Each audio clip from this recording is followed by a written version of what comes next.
In today's session, we are going to talk about examination of the newborn. What are the important points of examination of the newborn?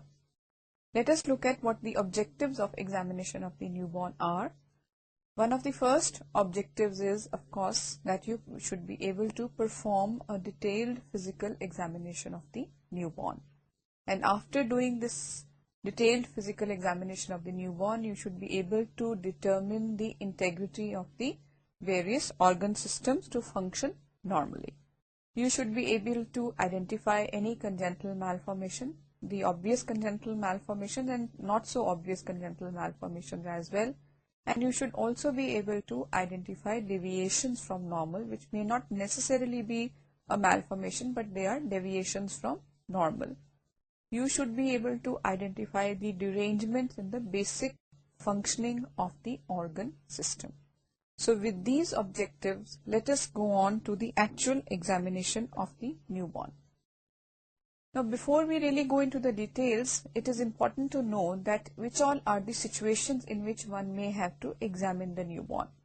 The first situation for examination of the newborn is at birth or soon thereafter. The second situation of the examination could be a little bit later, let's say at about 48 hours of age or so, when you would do a complete detailed examination.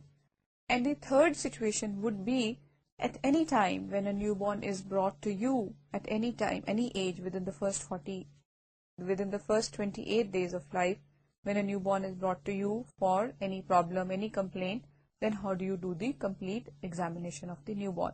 There is a little difference in how you will proceed for these three timings of the examination, which I will highlight just now. When a baby is born, so at the time of birth when we are doing the examination, or soon after birth when we are doing the examination, what are we going to do? We are going to establish a successful transition to extrauterine environment. I hope all of you are already familiar with the points that are happening at the time of birth, and you may also be knowing a little bit about the resuscitation procedure. So when we are talking of the examination at birth, we should be able to make sure that this baby has made a successful transition from the intrauterine life to the extrauterine environment, and which would mean that he is able to establish his A, B and C. And I am sure all of you know what these A, B and C that I am talking about are.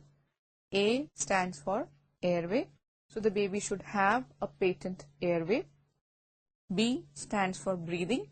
And the baby should have established his own breathing, his own spontaneous breathing, which should be adequate to provide for the oxygen needs of the baby. And C stands for circulation. That means the baby's circulation should be well maintained. So when we are doing the examination, we make sure that he's made a successful transition and that his A, B and C have been well established.